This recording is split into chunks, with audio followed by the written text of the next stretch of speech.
Okay. I have for the record to pass out to you a resolution regarding procedures for town council meetings, the Loxahatchee Groves Town Council training, and there are copies for everyone in the audience. As well as I'd like to just start by reading section 7.5 of the Town Council Rules of Order and Procedure. Section 7.5, each person addressing the council should step up to the podium and state his or her name in an audible voice for the record. It is preferred that each person state his or her address, but not required. All public comments must be addressed to the council as a body and not to individuals. Personal verbal attacks upon council members, staff, and/or members of the public will not be tolerated. Any person making impertinent, obscene, personally insulting, defamatory, or slanderous remarks, or who becomes boisterous or disruptive while addressing the council shall be barred by the presiding officer from speaking further unless permission to continue or again address the council is granted by a majority vote of the council members present. Let's please all remember that the only way to have a productive meeting and move forward is if we all act with civility. If I could have a roll call, Valerie. Councilmember Coleman. Here. Councilmember El Remy. Here. Councilmember McClendon. Here. Vice Mayor Herzog. Here. Mayor Kane. President Town Manager Ramaya. Here. And Town Attorney Garcia is appearing via Zoom. Do we have him? There's nothing up there. Do we know that he is there? Okay. All right, this is the portion of the evening where we allow comments from the public on non-agenda items. Are there any comments, Valerie? Mayor Nicholas.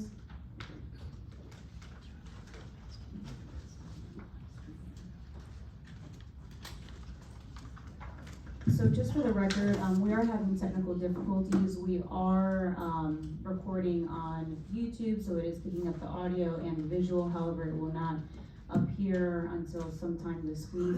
We will try to get it out or up tomorrow, but at this moment, you will not see it live. Good evening, council, staff, and thank you. I want to make sure that that's on. I wanted to give you a very brief update on the North Lake Boulevard closures. It is going to be beginning this Friday at 8 p.m. It is to continue until the following Sunday, August 10th. There have been some reports, I've noticed that some media, and I believe maybe the town crier also stated that it might be an 8-day project. We have not been given that information officially. By now, you should have, each one of you all individually should have received this flyer from Palm Beach County. They're also, as far as their communications plan, they're also at in the lobby, on the desk, and also posted on both sides of the doors in English and Spanish. If you need any other information on that, I'll be happy to give it to you. I wanted to make sure that you know that we've ensured that all the information has been communicated centrally and that we're giving all the information consistently that's been given out by FBOT, CSX, and Palm Beach County. We have not been going into rumors, anything else. If anything needs to be addressed, please let me know. And if there's any other questions or ideas on how to do this or how to help us within this town while we're bombarded, please let me know. We put everything on LGLA websites. I'd encourage you all to please share the same information on the unofficial Facebook pages.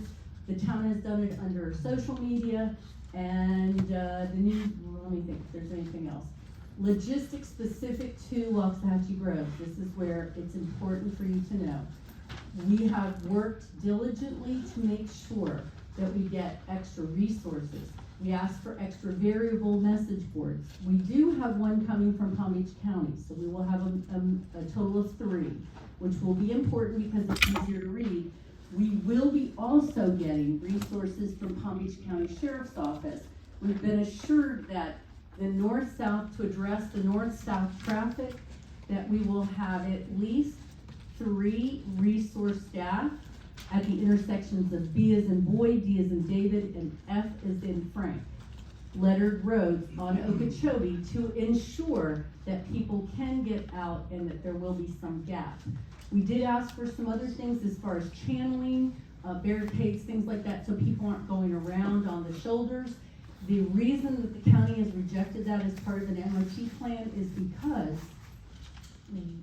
EMS, public safety, has to use those right of ways. So if there's any other questions, please let me know. And if anyone has any ideas on how we can benefit or how we can help as far as this situation, because it's going to be a traffic thing during peak hours, please let me know. Any questions?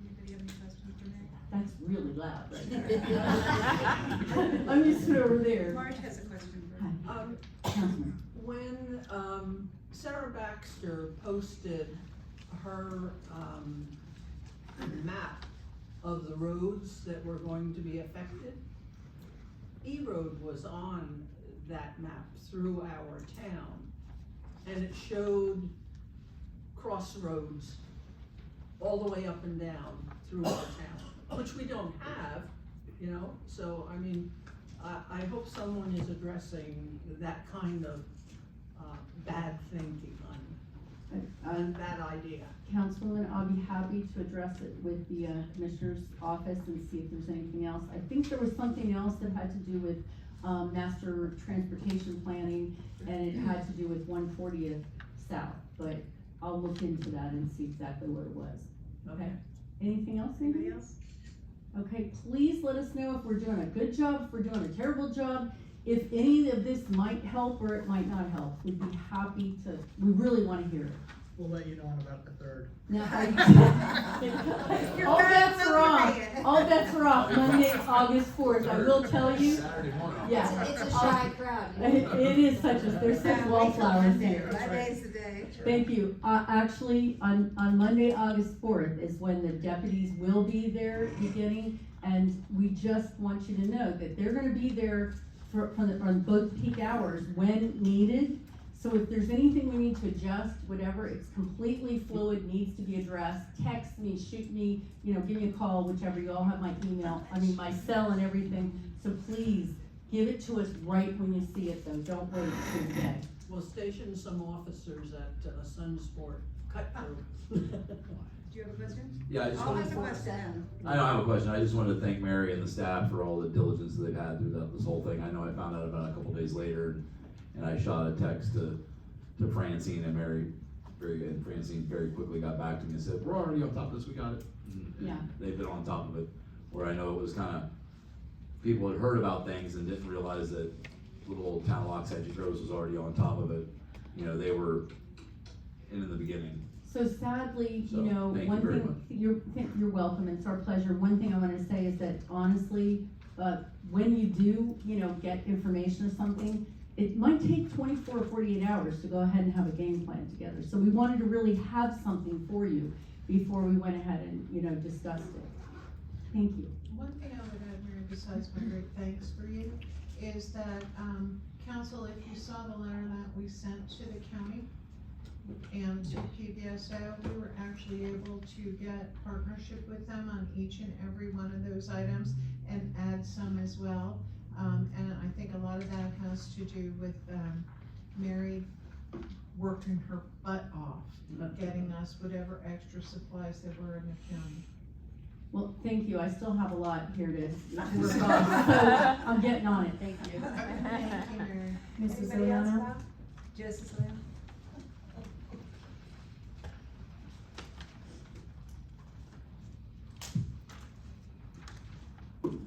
Good evening.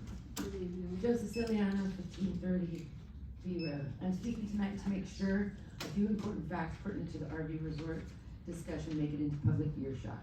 Facts that may have been accidentally omitted or misrepresented. Here's what's true. This project can't happen without a zoning change approved by town council.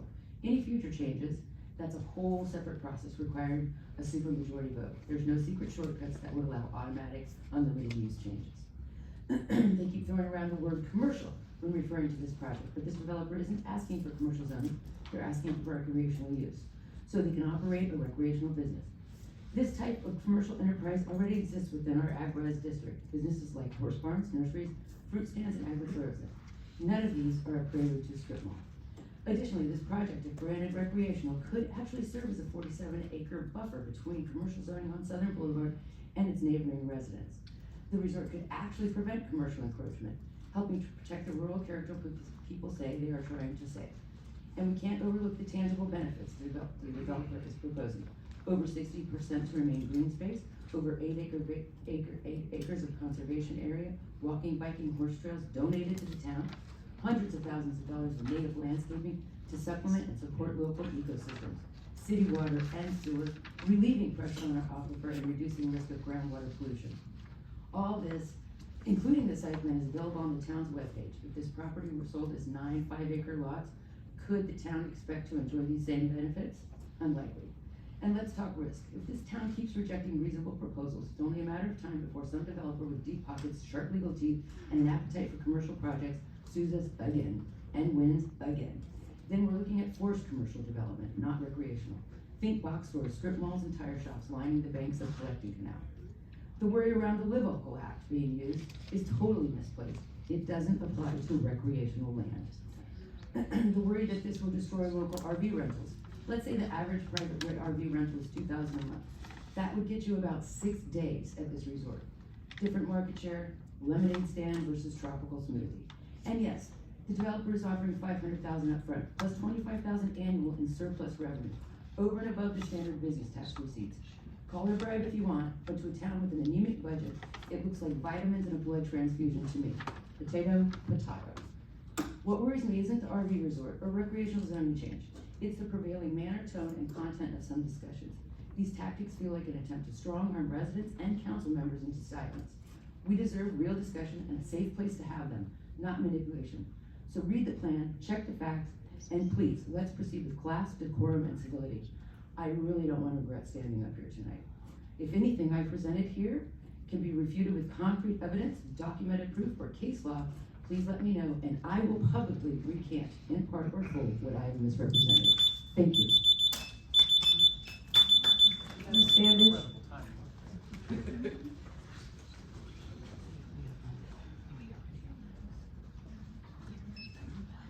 Virginia Standish, 15410 North Road.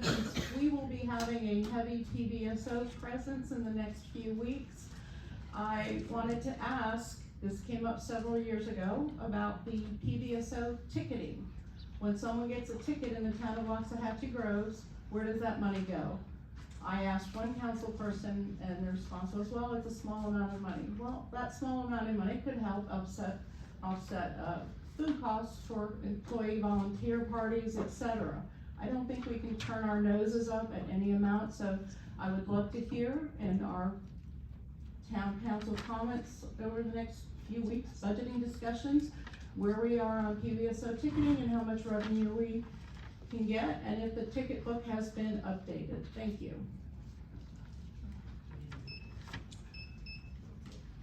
That's it? Okay, so we only have one item on the agenda tonight. It's the selection of the town attorney. So at this time, I would like to ask all of the candidates to leave the room. And then we will have each one of them will have the opportunity to give a 10-minute presentation and to have questions and answers. Francine, what order, do they know the order? I believe they know, we're doing it in the order that the proposals first received. And so who's first? I believe that's Vice Sirota. Okay, so except for Weiss Sirota. Madam Mayor, one word, I think we have to approve the agenda. Oh, Make a I'm motion to so approve. sorry. I'll Thank second. you. All in favor? Aye. Thank you so much, I appreciate it. Sometimes you gotta bring your back to center. Did you bring your light on? Oh, sir. One more.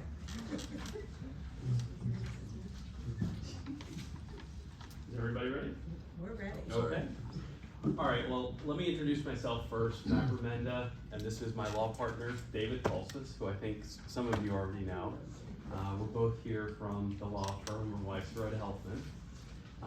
And first of all, I want to thank all of you for allowing us to be here tonight and to listen to our presentation. We submitted a pretty comprehensive response to the request for the letter of intent. So I certainly do not want to rehash everything that's in there, and I'm not gonna read through 20 pages. But I do wanna highlight a few key things. I wanna talk a little bit about the firm. I wanna talk about some of the work that we've done in Palm Beach County for other municipalities, other towns, other cities, other government agencies. And then I wanna talk a little bit about myself and have David introduce himself and talk a little bit about him. So, to start off with the firm, Weiss Serota Helpman, we've been around for about 35 years. We represent municipalities and government agencies. This is what we do. This is our primary function. It's our bread and butter. We have about 100 attorneys, just shy of 100 attorneys. We have 3 main offices, one in Palm Beach County, which is where I am, which is where David is. We also have a Broward County office, a Dade County office, and then we have one sole guy up in Gainesville and somebody over in Tampa as well. So included in the response that we provided, about page 10 or so, we listed all the various, or a good portion of the towns, the cities, the CRAs, the other government agencies that we represent throughout Palm Beach County, throughout Broward County, throughout Dade County, and really across the state of Florida. I represent the town of Indy Atlantic, which is up in Brevard County, up on the Space Coast. So whether it's being the town attorney, or whether being hired as special counsel to represent the town for certain issues, we handle litigation, code enforcement, municipal prosecutions, we have land use and zoning issues, labor and employment, eminent domain. We do all of it, and we do it very well. In addition to me, and then in addition to David, we've included 2 other team members from our firm who would also serve you, as would everyone in the firm. If we have any issues, they'd be willing to help. But the two other main people, other than myself and David, would be Susan Trebarthen, who's very well known and very good with land use, with zoning issues. And then also in the response packet that we gave you, we have Milton Collins, who would handle labor and employment issues. So that's a little bit about the firm, who we are. Just want to talk about some of the towns, the cities, the other government agencies in Palm Beach County that we serve, and we have served in the past. Boca Raton, we do a lot of their litigation, we do their labor and employment work. Boynton Beach, David served as the former city attorney there. We still serve as special counsel doing litigation and labor and employment work. Town of Jupiter, we do labor and employment work. I formerly handled code enforcement there. I was formerly the assistant town attorney up there. Town of Palm Beach, again, litigation, labor and employment. I formerly handled code enforcement there and also served as the assistant town attorney there. Riviera Beach, Royal Palm Beach, labor and employment work. David represents the Lake Worth CRA. So we handle a lot of different municipalities, a lot of government agencies in Palm Beach County, and those are a list of some of them. There's more listed in the packet, but again, I don't want to go through and read everything. To talk a little bit about myself, I've been practicing for 21 years. I'm based out of the Palm Beach office. I handle a lot of litigation, code enforcement, municipal prosecutions. Like I said, I've represented a lot of municipalities throughout Palm Beach County, throughout Broward County. I don't really get down to Dade all that much. I try not to. And then I also go up to Broward, to Brevard up in the Space Coast. And with respect to formerly with the town of Jupiter, with the town of Palm Beach, sitting right up there as the assistant city attorney. So that's a little bit about me. I think I'll let David introduce himself. Thank you, Matt. Good evening, everyone. David Tolsis with the firm of Weiss Serota Helpman Cole & Dearman. And I am proud to be here in the town of Loxahatchee Groves, having witnessed the incorporation of the town starting in 2006, sitting at the first town council meeting in 2007, I believe, and moving forward, had the pleasure of serving with the vice mayor on the first town council. And it's nice to see how you've grown from the old meeting room at the Water Control District headquarters. Ms. McClendon as well, I remember you. But, you know, Weiss Serota is a full service firm. You will get first class service from Matt myself or anyone at the firm. And notwithstanding the fact that we do serve a large scope of government entities, every firm is number one. You know, you call, whether it's phone, email, text, you get responses, you get answers, we offer solutions. You'll have somebody here available for you at all your meetings. And I found through my 35 years of practice that this firm is in a unique position because of the scope and breadth of the attorneys who are in that office. Whether you need somebody regarding a speed zone issue, whether it's a land use issue, whether it's a right to farm issue, whether it's a code enforcement issue, you'll have the attorney who knows about that and won't have to spend time researching that issue and ultimately charging the town for that time. So our goal is to get you answers, get you solutions at an economic rate in an economic amount of time. I've been practicing for 36 years. It's bizarre world, but who did I see walk into the room this evening? But Jeff Kurtz, who hired me in 1990 at the city of Delray Beach as an assistant city attorney. So my life is coming full circle here today, but I think through my experience in representing cities, public housing authorities, CRAs, and as shown through my dedication to the town here in its early days, got a unique knowledge of the town, know the unique issues that you're dealing with here. You know, this town was established to control development in the acres, and I think after 15 years, I think you've proven that there is a way to do that. And we would continue to help you through the use of your code, through the use of your charter, through the use of state statute, notwithstanding the fact that they're trying to take your home rule power away. We would work with you to try and give you every opportunity to continue in your efforts to keep the groves to grows. And I think that's important for you as elected officials, as well as your residents and businesses who are here. So rather than me talk on and on, if you have any questions, Matt and I are more than happy to answer them, but it's great to be here and thank you for considering West Sorota for this position. Any questions, anybody? Yeah, I've got a couple. I do too. Go ahead, you go first. So Matt, what other cities are you representing right now? Are you the lead attorney on? Indy Atlantic is who I'm the lead attorney for. And how long have you been the lead attorney there? Just in the past couple months.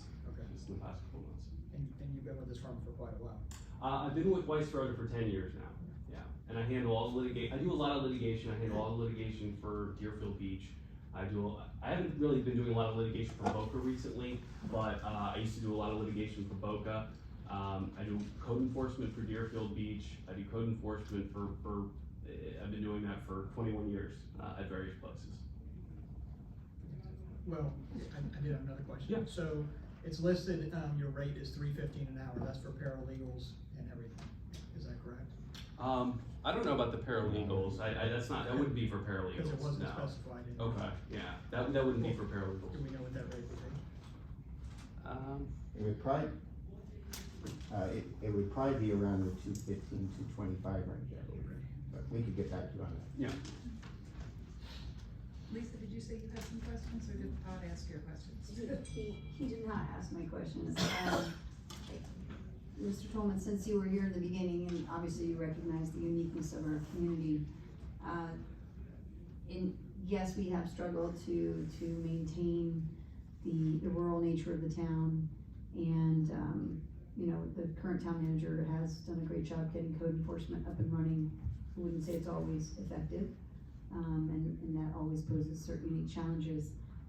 To that end, a town similar to ours, which is probably not a lot, but in your experience, what do you see as the challenges we face moving forward, and what would be the average amount of time you would expect to bill a town with our issues? The average amount of time you expect to bill? Yeah, I can't give a specific amount. I mean, I hate to use the phrase "it depends," but it depends because issues come and go. Sure. But I mean, I personally haven't looked at what your budget is, but we're certainly gonna operate within your budget. We are not going to do work just for doing work. We're gonna make sure that whatever work we are doing has been asked of us to do. Okay. And, Matt will bill for time at the meetings, I assume we get paid on an hourly rate. We would, if he had to come to code enforcement hearings, we would bill for those on an hourly rate. But I think one of the benefits you get from this firm that I've seen is the fact that there are a lot of issues that you deal with that have been handled by other cities and other towns that we represent. So we can very often ask other attorneys in our firm, have you dealt with this issue, have you dealt with that issue? And rather than having to go and research, we can usually get that answer fairly quickly. And rather than spending 3 or 4 hours for an attorney to research and write a memo, we may be able to get you that answer, with only doing an hour or so of time. So I think that provides the economic basis is for why Sirota being your town attorney.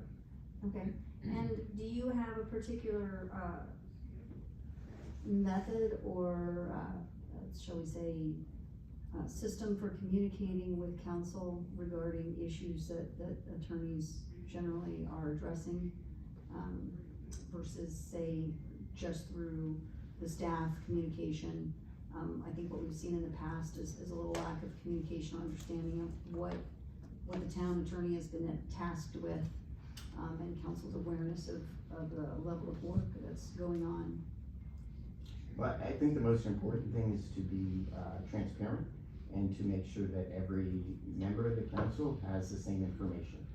And no matter what you're working on, especially if the council has asked for it, you're certainly going to copy all the council members with an email or with a memo related to that issue.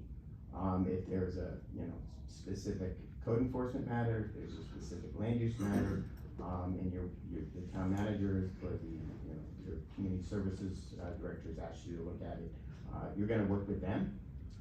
And then certainly if, we need to provide a report or a memo to them, we will do that. And we would hope that through your town manager that you would be able to get that information. But we certainly, if the council as a whole asks us to do something, we communicate with the entire council. We are the council's attorney. We are not any one individual's attorney. So we would make sure that when we get a request, that it comes from the council, and that we provide our response to the entire council. So, and then we can make sure that everybody has the same information, everybody can make the decision on the same information, and the public is aware of what the basis of that decision that ultimately the council is making is based on. Okay, thank you. You're welcome. Hi. So it came up at our last meeting, we had a meeting about a week ago, that our current council felt that it's imprudent for us to sign a contract that doesn't have a limit, a 1-year contract or a 2-year contract, and leave an open-ended end date. I noticed that you have no end date here, so is that something that you're willing to consider, a 1 or a 2-year contract? Yeah, that's something we can The certainly addition of that? Yes, absolutely. Because we've been advised that that was not very smart of us to sign that contract with him. And that shouldn't be something we would consider in the future. So you are amenable to having, and what would be the least term that you would be amenable to having put in? I think we'd have to talk with our board, but it's certainly a discussion we can have, absolutely. I mean, I know that your charter does provide for the supermajority. Correct, but that's. To terminate. Correct. So, but you're probably looking, maybe it's a 2-year contract? Well, I don't know, I'm kind of surprised because it was a big issue last week with certain people, but it doesn't seem to be an issue now.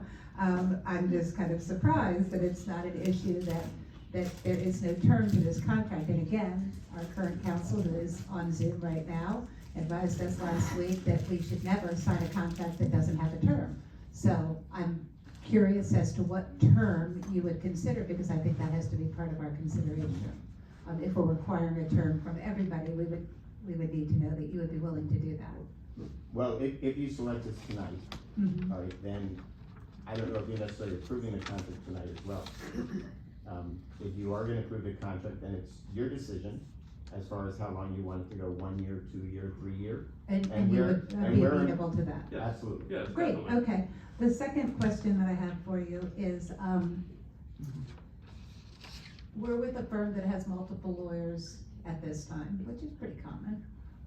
But one of the problems that we've run into, one of the things that we've run into is that we'll get a decision from one attorney, and then, you know, shortly thereafter, maybe another attorney will be working on it, and it'll be a slightly different decision, or, you know, kind of a change in that opinion.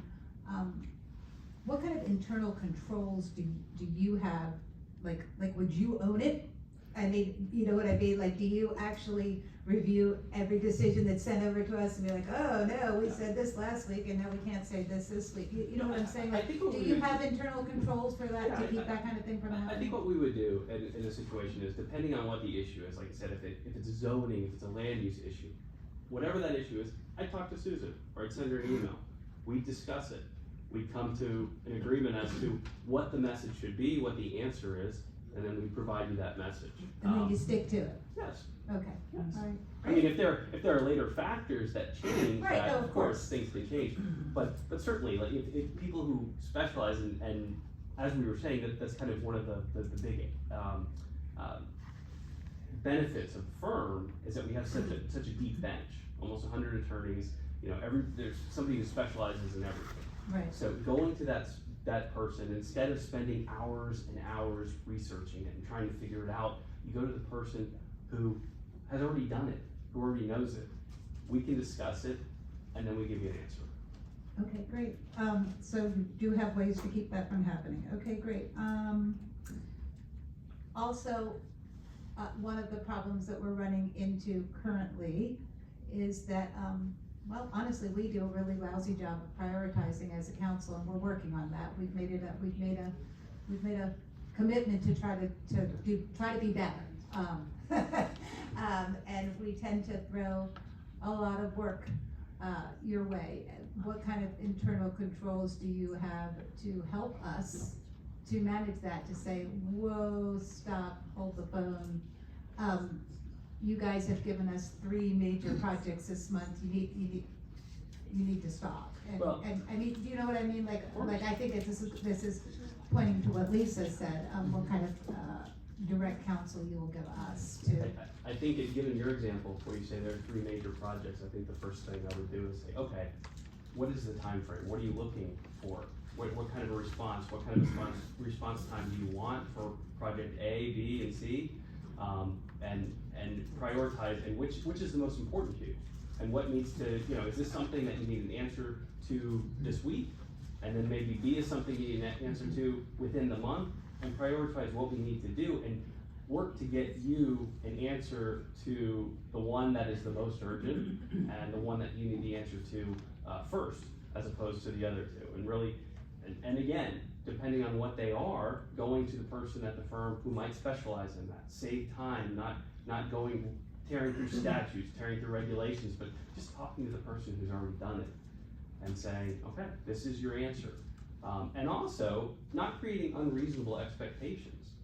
Not getting something on Monday and if it's not an issue, if it's a bigger project and it's not something we can do by Wednesday or by the end of the week, telling you that up front, so we're not creating unreasonable expectations. Thank you so much, I appreciate your responses. Marge? Yeah, what's your standing on, sitting in on, council review of agenda meetings or any other, council, related requests? We would be happy to sit in on whatever meetings you want us to be at. Okay. If I understand your question correctly. Well, we were having issues with, the billable time that was going into having, you know, an attorney sitting in on the agenda review. I mean, my only concern with not having an attorney at your meetings is unintended consequences. Not the meetings, but I'm talking Or about. the agenda review individually with the town manager. Right. I mean, that's up to you and the town manager. Right. If you want us there or not. When you say you, do you mean individual or a council as a whole? Well, I think it'd be a council decision as to whether or not you want to be able to have the attorney at the agenda review meetings, and then it's up to the individual council member to say, well, I'd like to have the attorney there, and go that way. But it's what you as a council wants, and then what each individual council member So wants. it's not a necessity. Yeah. It's not a necessity. Okay, the other thing is, team spirit. I know you were always, in favor of whatever we were doing, you were going to come ready and, you're gonna have to polish up those cowboy boots that you used to wear. I gotta find the cowboy boots. Uh-oh, you strayed from your rural I roots. did. So do you do participation in, community events like, we had Founder's Day last year and so forth? Yeah, I mean, our firm takes a role in the, we're not just the attorney, Yeah. but we take an active role in the community and to support the community, the organizations that make the community, so that, people just don't see us typically sitting up there, but will see us at an event, maybe outside of these non-Loxahatchee Groves clothes. And that would be billable time? Yeah. No, That would be billable. no. And he may have lost the boots, but he still has the hat. Yeah, he was a good sport. We gave him some, real tough issues sometimes. Are you done? Yes. Okay, Paul? I just wanna thank you, Mayor, for asking my 2 questions. Oh, okay. I'm just glad I could be of help. Gentlemen, thank you so much. Thank you. Thank you. Oh, wait, Todd, just. I already thanked her for asking my question.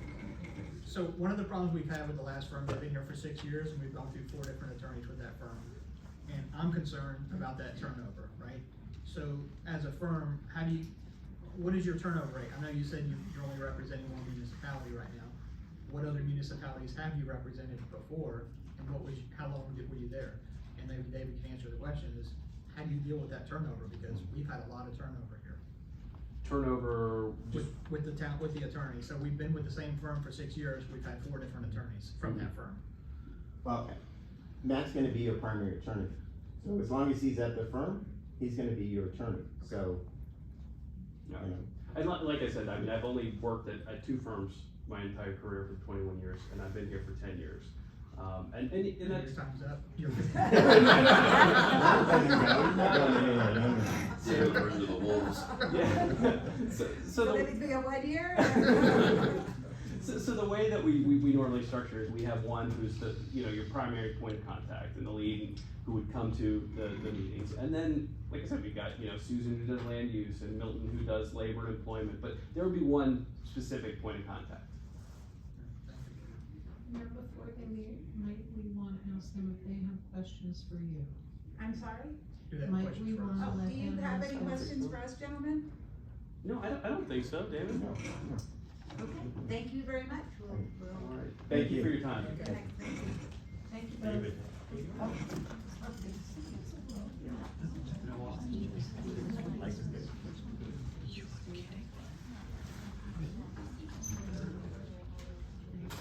And Francine, is that? Mason, Thank you. Mason Yeager. Okay, that's Mr. Tamario and Ms. Lewis.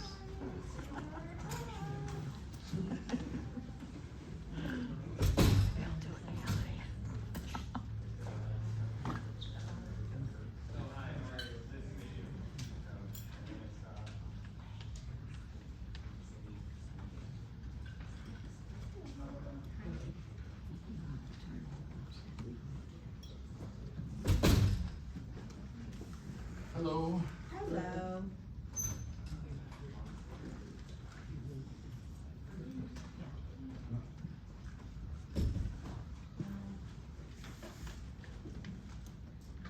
Okay, I'll go ahead, Madam Mayor.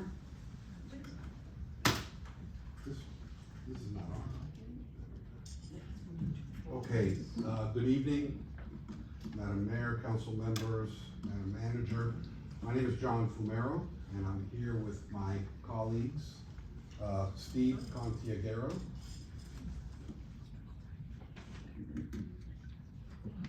and Alicia Lewis. Yeah. And we are with the firm of Nason, Yeager, Gerson, Harris, and Fumero. The good news is, and I'll just make a very brief presentation if that's okay with you.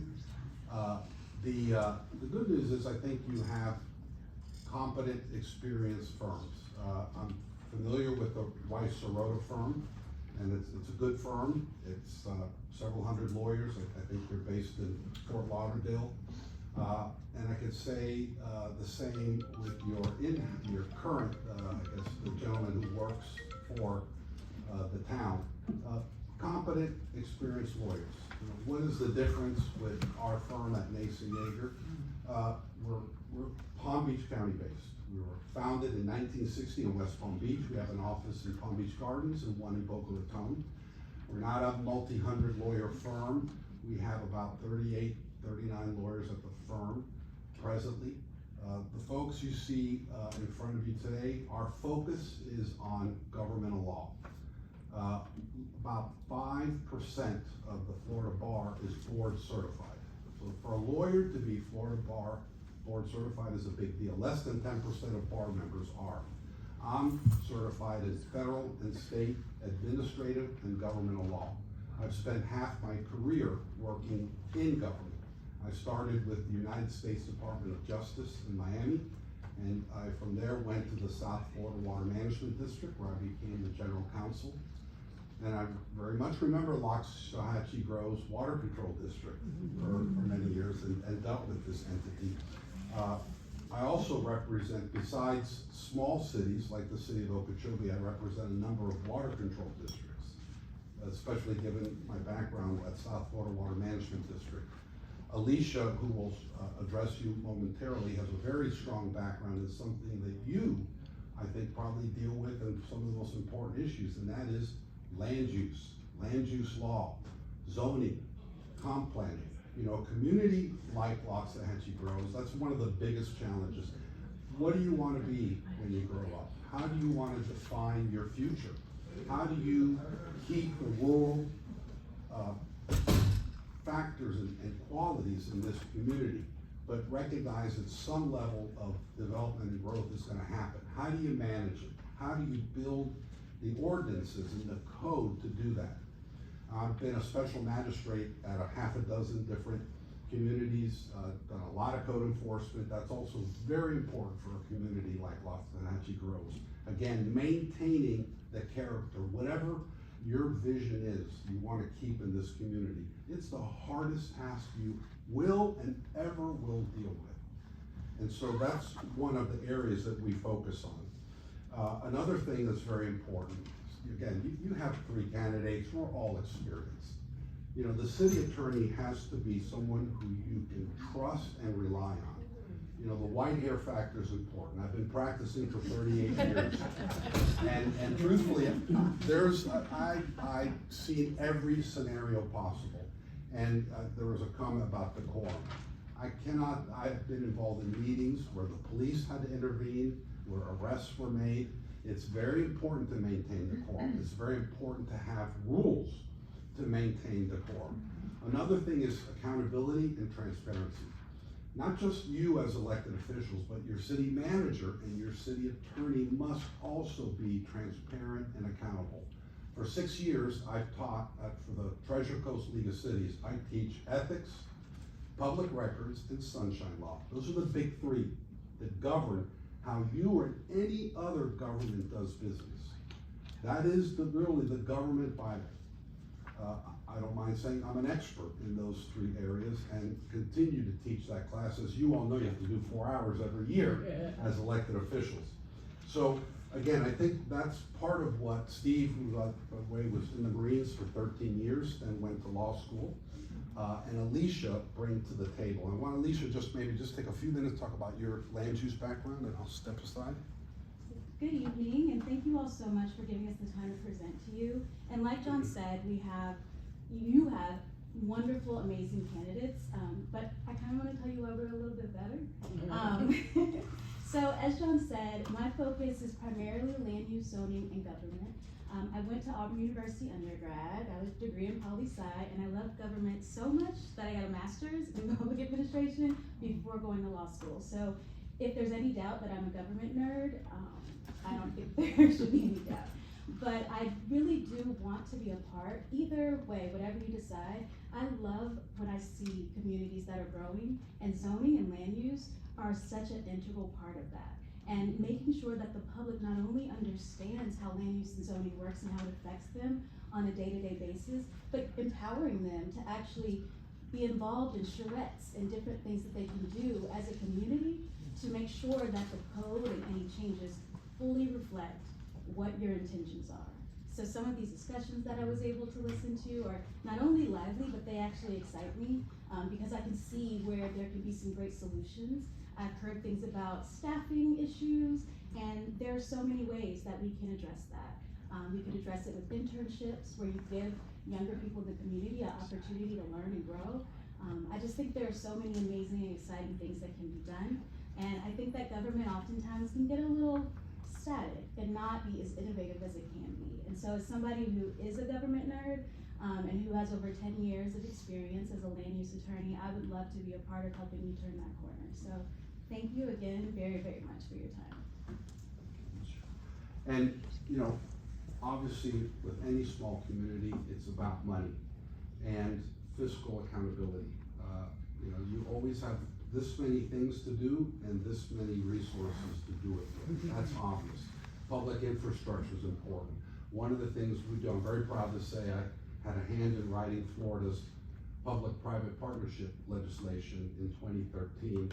It's a tool that local governments can use to leverage public funding and know-how for public infrastructure. And I'd love to talk to you about it. If you have any questions, I can fill you in on some of the details. But also in terms of our proposal. So we gave you two options. Option one is a flat fee. Now, anybody who stands in front of you and says, on day one, I will do it for X dollars a month flat fee, I think is blowing smoke. Because in order to come up with a meaningful budget, a meaningful flat fee proposal, in our proposal, we suggest that we take 90 days to work here on an hourly basis and understand what are your goals, what are your priorities, how long is that list, what are the resources we have to work with, and then based on your needs, we can fashion and tailor a legal services budget, a flat fee proposal for your consideration, or we can do it on an hourly basis. And there's really no set formula. For the city of Okeechobee, I do it as a flat fee. I'm the general counsel of the Port of Palm Beach. We do it hourly. So there's no magic there. We offer a very competitive governmental hourly rate, which is in our proposal. But there's really no right way or wrong way to do it. The right way about a flat fee is it gives you certainty in the budgeting process. And again, when you do a flat fee proposal, what's equally as important is defining the four corners of the scope of services. Because anybody who says, here's a flat fee and I'll do anything, is not being honest. For example, litigation would typically fall outside of a flat fee proposal. It would be a different proposition. But we've given you both the flat fee and a hybrid proposal in terms of our fees. You know, we have a PowerPoint presentation, which I'll spare you. I know you're having some technical difficulties, so we will dispense with that. But the bottom line is we do think we're different. We are a mid-sized firm. We are based in Palm Beach County. We've been here since 1960. This is what we do day in and day out. We've worked in government. We understand what it is to sit up on the dais and what you are having to deal with on a regular basis. And we also know what it is to deal with the public. These are your constituents, and constituents demand, they're entitled to accountability and transparency. And unless you've worked in government, I don't think you really understand how that works. And again, I've spent half my life, my professional life, working in government. So for those reasons, we think we are uniquely suited to serve as your town attorney. And with that, I would love to address any questions you have. Anybody? Oh, I'll start. okay. Mayor beat me to it on the last one. Okay. Time frame? Is it open-ended? This is open-ended For the term. for the term Is there a of the term for this contract? contract? We were advised by our present counsel that we would be foolish to sign a contract that didn't have a term, like a 1-year term or a 2-year term. So I think it's fair to say any contract that is forever doesn't make sense. However, there's a way to split the baby, so to speak. So what you do is, you have a contract that has an automatic rollover. Could be for a 1-year term, could be for a 2-year term. Now, the town attorney, the truth is, just like your city manager, where we really start producing for you, because you know, you set the policy, the manager and the attorney execute the policy that you set. It takes several months, if not the better part of a year, to really understand the community, the needs, where we have to go, what are the pitfalls, the landmines that are out there. And so you want a multi-year relationship with the firm. I would not do a 1 year, although we can. I would definitely do an agreement where you would maybe have an initial 2 or 3 year term, like the one I have for the Port of Palm Beach was an initial 3-year term, and it has then 1-year rollovers that are automatic unless. So you're the willing to council- consider Sure, a 2-year sure. term or a I 1-year mean, the term, truth even though it's is, not in here?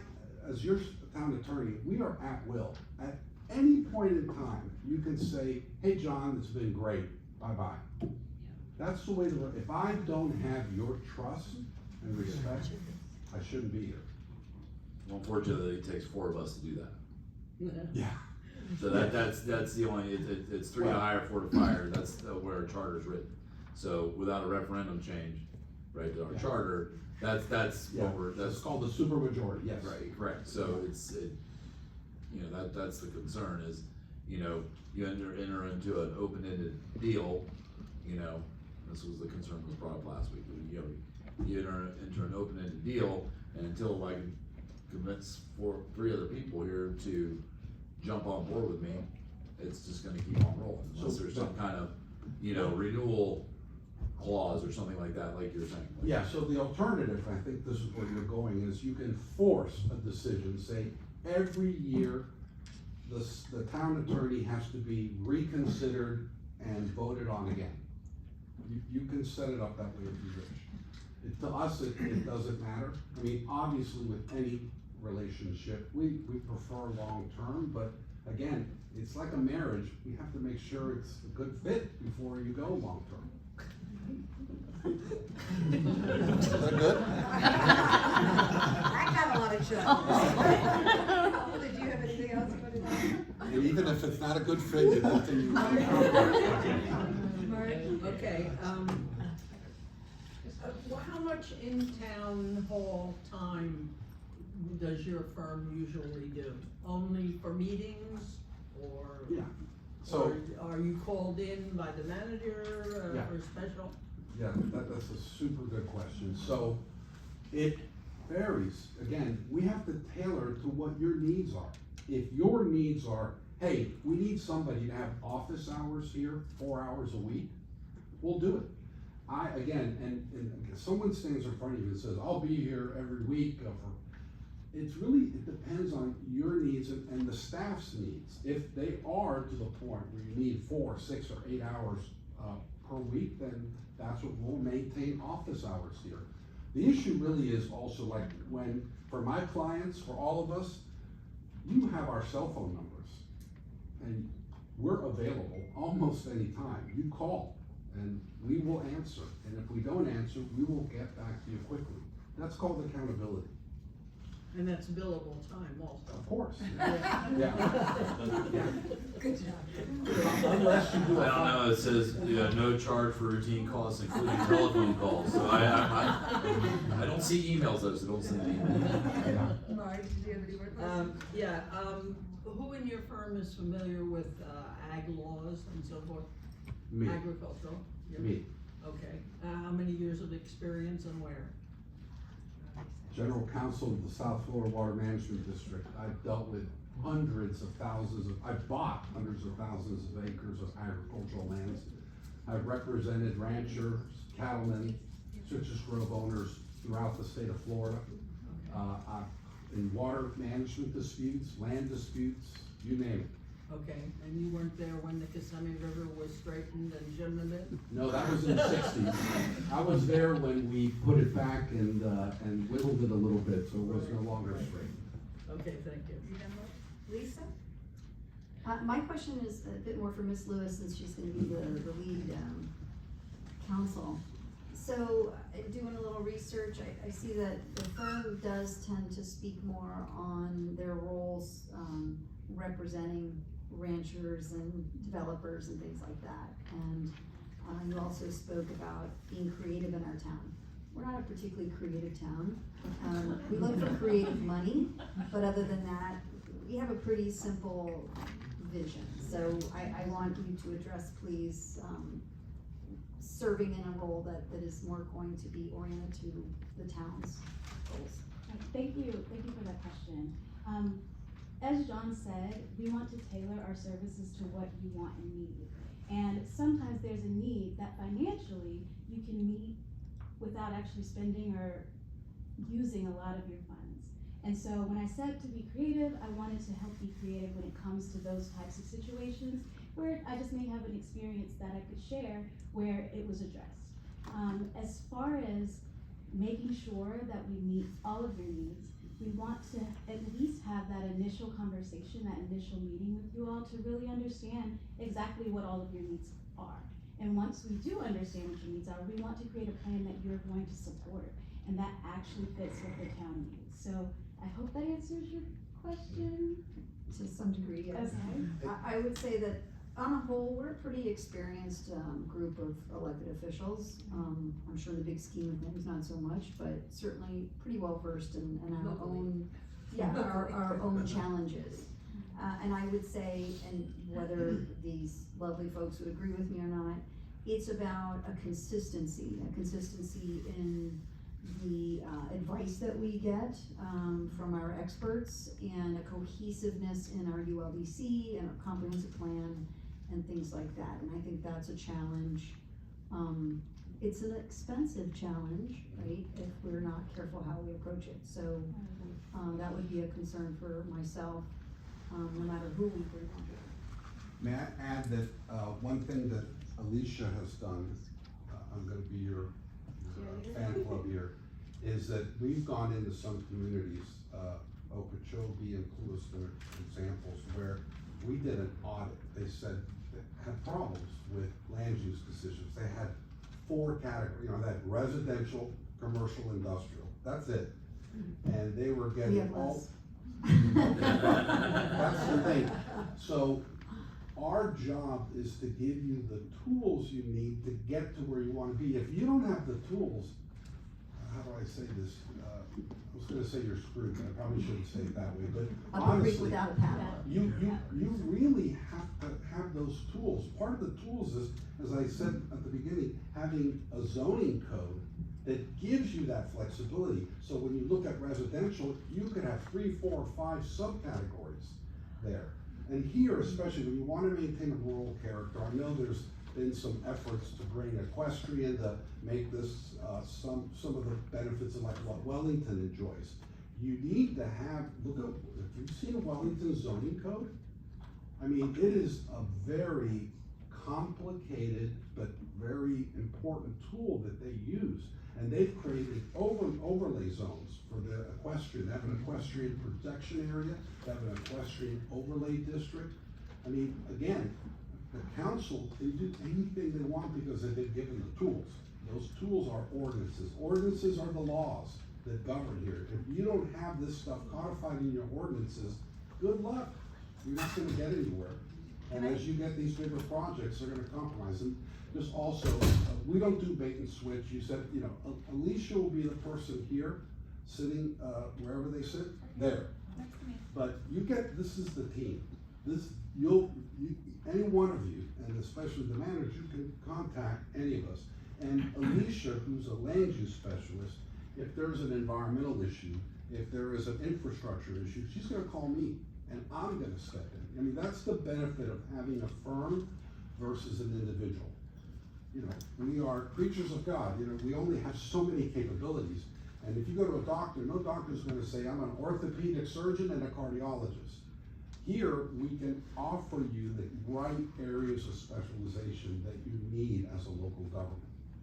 I mean, now I think land use is the most important. I'd like to just piggyback real quick off of yours with my question from last time, which is, one of the issues that we have had in a firm that we raised with multiple attorneys is that we'll get a decision, and then at some point, we'll get a different decision from somebody else in the firm, so I'd like to ask what kind of internal controls you have to assure that that type of thing doesn't happen. Yeah. Where does the buck stop? I'll Does tell it you. stop with Alicia? Does it stop with you? You're looking I at mean, me.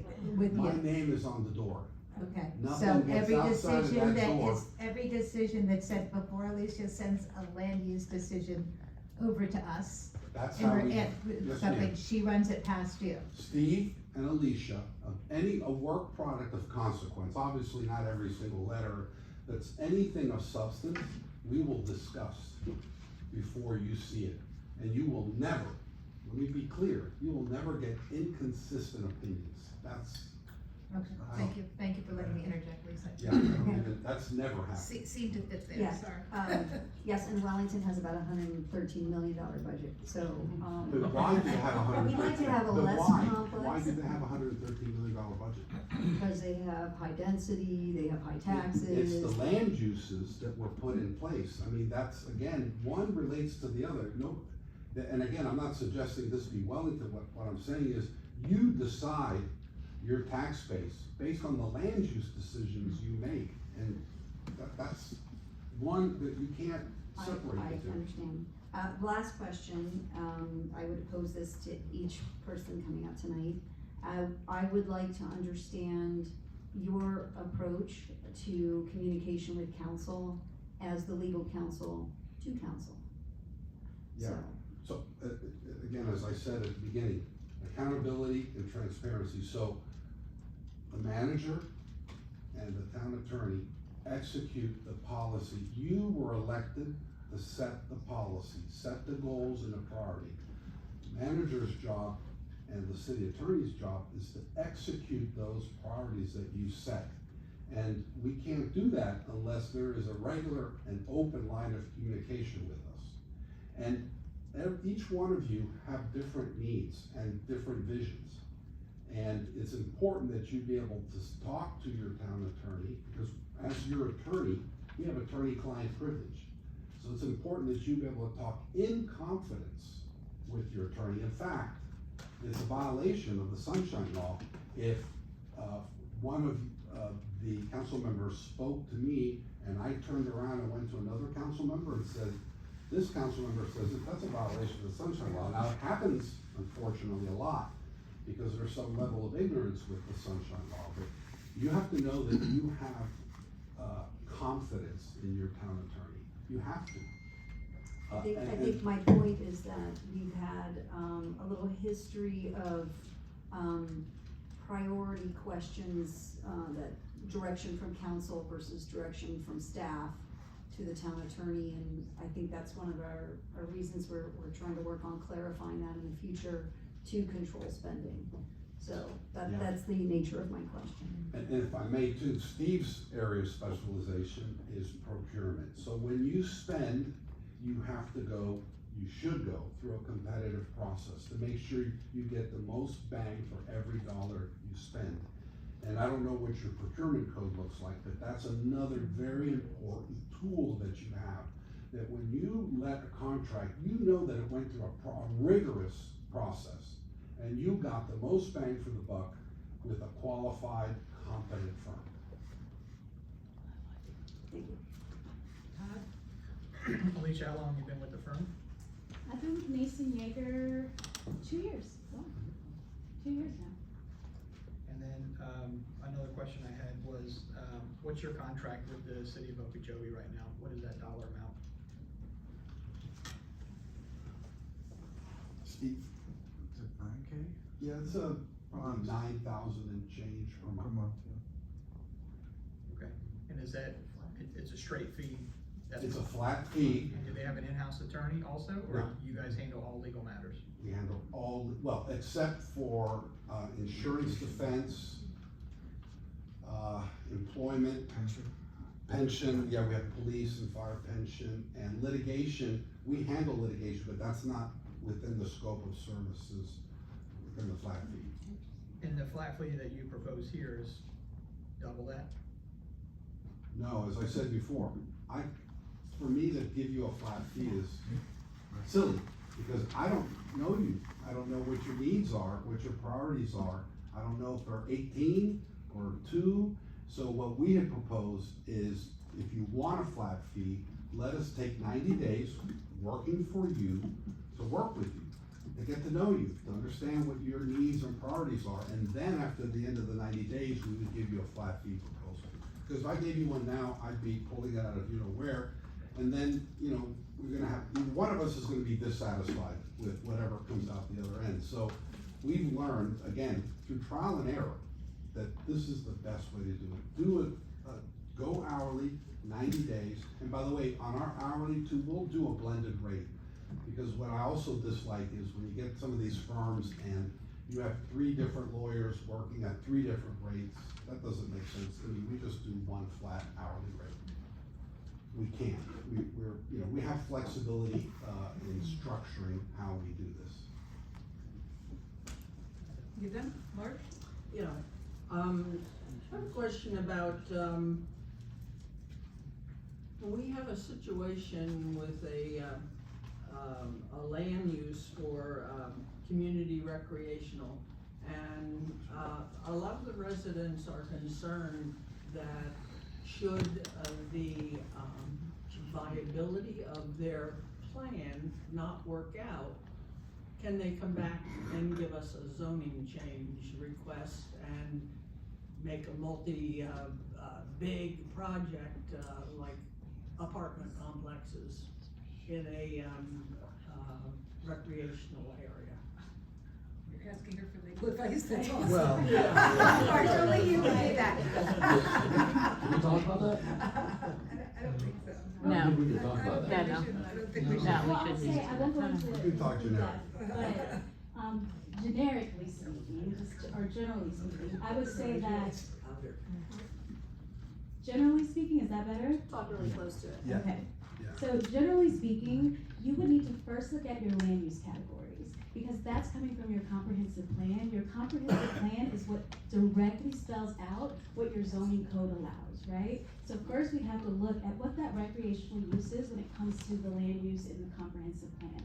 So if it allows certain uses, then we can adapt your zoning code to either prohibit that type of use or that land use from transferring into a zoning that allows a higher commercial density in a recreational land use, or we could change the zoning code to where it requires special approvals before you can use that density. So there's so many ways to address it, there's so many ways to do it. And then I'm sorry to just change gears really quick, but I didn't answer the beginning of your question, I just remembered what it was, and it was that we're typically on the developer's side, right? But I've had tons of experience working on this side as well, and I think what that brings is that not only do I understand how developers will approach you and the things that they're attempting to do and how they're going to try to do it, I also understand the ways in which you can limit and prohibit those things. So I have an ability to understand both sides. I've permitted, 600 unit developments. I've permitted all the Topgolfs in South Florida. I've worked on large scale development projects. That gives me an understanding of what even in small scale projects the community needs. So I do understand that concern, but again, I get to see both sides. Okay? Thank you. Thank you. Okay, Mark, you're done. Did you have any questions for, I'm sorry, Paul. You keep sliding it under the belt, that's what it looks like. I like to hear stuff before I ask questions. And it's free advice, right? Got free legal advice. I like that when I like this. So. You're just gonna lose my train of thought. I'm so sorry. Let's throw words out, keywords, land use, zoning. That's not gonna hurt. That's not gonna help. This wasn't. That's other than important. Did you have any questions for us before we excuse you? If I may, so is because it was unclear to me, you have an attorney now. Who has resigned? All right, that's Torsivia. Correct. Okay, so that attorney has resigned, so Correct. you need to fill this position ASAP. The 21st of August is the last date he can work for us. Okay, all right, well, that answers it. I mean, I don't, do you, either of you have, I mean, no, I think we. On August 5th, though, I believe the RLI calls for August 5th. No, I'm just saying, The last possible. It's the last possible date is. Yeah, I just- He came up, excuse me, but he did come up with his Hey, hey, question. Sorry. So, yeah, you were talking about flat rate, et cetera, like out in Ocho, for example, approximately 9,000 a month, whatever. And you talked about 90-day trial period, to come up with this, figure out what we need. So I would assume that what you use to template that 9,000 a month is kind of customizable depending on our needs, right? So Exactly. if we need more labor, whatever, that can be incorporated into that monthly versus having less purchasing, or it's like an all. Exactly, I consider, and let me give you an example. We walk in here and you say, we have an antiquated code. We need an A to Z review and modernization of our code. Okay, that's very doable, we've done it before, but it's a major, I might say, for the first year, let's make it X if you want flat fee. And then after that, let's revisit it, because, again, priorities and workloads change over time. You don't lock in. It may be we do that for the first year. Again, it's based on what you want to accomplish. Yeah, I guess my point is if say you have these 5 areas that you specialize in, and we're heavier in these 2 or 3, and, because the way you put it off was, it's 9,000 a month, and that's kind of basic, and then, but we, labor and whatever's extra, and litigation's extra, and this is extra, so that, that's the part I'm talking about tailoring, instead of saying, oh, well, this is the base, and then labor's always, labor and, like human resource, et cetera, is extra. May I, Paul? Yeah, you understand? Are you going, my take on your 90-day analysis is billable hours. In those 90 days, we billed 13,000 average a month, and that's what we're gonna move forward with. Right. It's not areas of law and practice and Right. questions. 100% Is that correct. Thank you. And sir, man, just to Thank be you. clear, like the union, the labor, that's not our specialty. So in those instances, it's not that we don't wanna do it.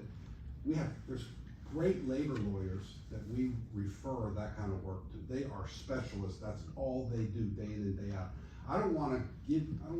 Can I do labor? Sure, but am I the best? No. And in those instances, we'll be the first to tell you, we're not the right. Let us bring in a subject matter expert. And I would hope you'd want us to do that, because some of these larger firms say, yeah, we can do everything and anything. And, I think sometimes that could be not fiscally sound. Yeah, we can do that, we can do that, we can do that. Here, we really focus on what we're experts in. And if there's something else, then we'll bring in the right firm or individual for that. Thank you. Thank you. Thank you for your time. Okay, we have more people? Thank you. Thank you for, may I ask, do you want us to stay around or for deliberations or more questions, or should we depart? What's your pleasure? I have a suggestion,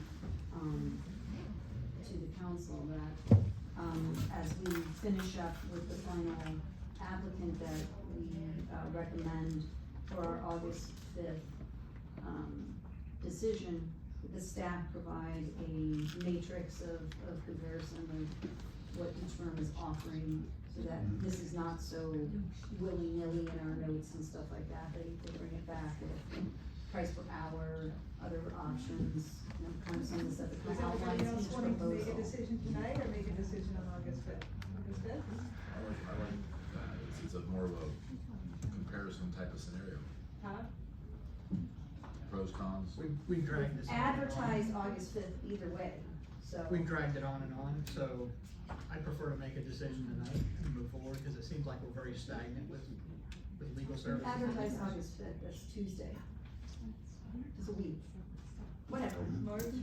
I like, Everybody get their opinion. I like Felicia's idea, I'd like to Okay, see so the comparison. you can feel free to go and we can let the whites. May I Yes. get a clarification on that? Yes, We're please. scheduled for a contract, and for the new firm to begin work on August 5th, so we would bring a sample contract for the firm, because we for the entity, and we would bring the matrix, we bring both.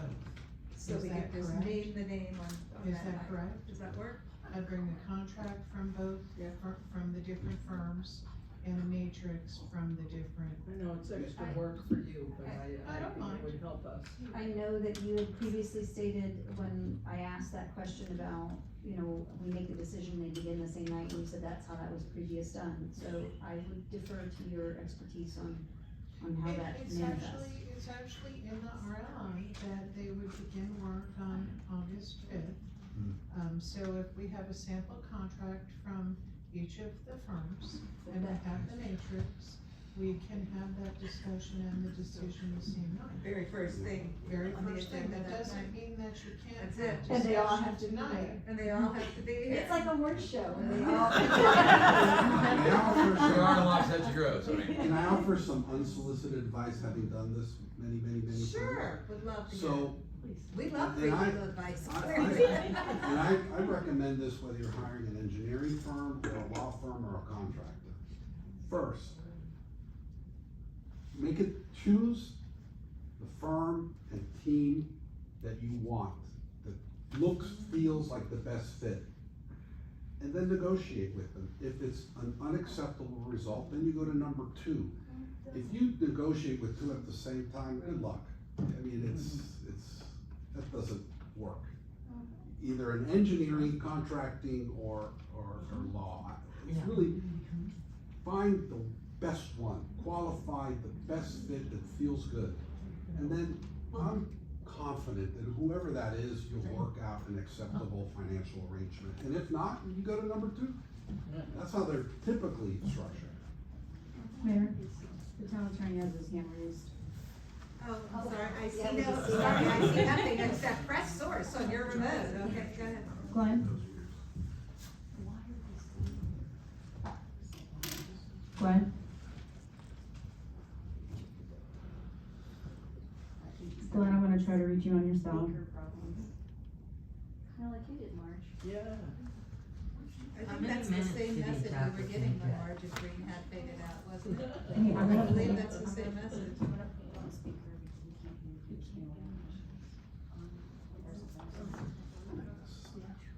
Mine was my phone. Okay, good evening. What I believe we discussed at the last meeting is that we would prepare our general professional services agreement with all of the required language and just leave one for each of the applicants, and you would decide which one you wanted. They all simply have whatever the rate, the hourly rate they have, the 1-year term if that's what you want to go with, and would be the same contract. They're not gonna have different contracts. They all have the same professional service contract. The only thing that's different is their hourly rate and perhaps their scope of what, I'll look at each one of their scopes as to what they include or exclude on firms. Fine, so we're ready to go, yes, everybody has to be here and then everybody comes to the party and. Well, I think, since we're having, Glenn, I'm hanging up. since we're having general conversation, I think it's fair to have all the attorneys in the office or in the chambers, but we still have one more interview. Right, no, So- we're talking at the next meeting. Okay, well, cause they're also waiting, Okay. Yeah. the other. And I asked just because whether we should stay or go. I didn't know. Well, I know the first firm was waiting, so I didn't know if we were gonna have that general conversation with everyone at the end. Yeah, let's go ahead. It should probably be explained at the end to all Yeah. three. It So we're all probably on should the be same explained at page. the end Great. of all three, so. Thank you so much. Thank you. We'll line the horses back. At the victory three next time. Come down and cast it back We should get like a big rosette, hang it on their necks and make them dance around the room. Honorable mention. Well, no one's in the room, but the meeting's still going on. Will we be taking public comment? Yeah, I think so. Will we be what? Public comment. Public comment. Okay. Hello? Well, Lisa says yes. Oh, I didn't say yes, Marge said yes.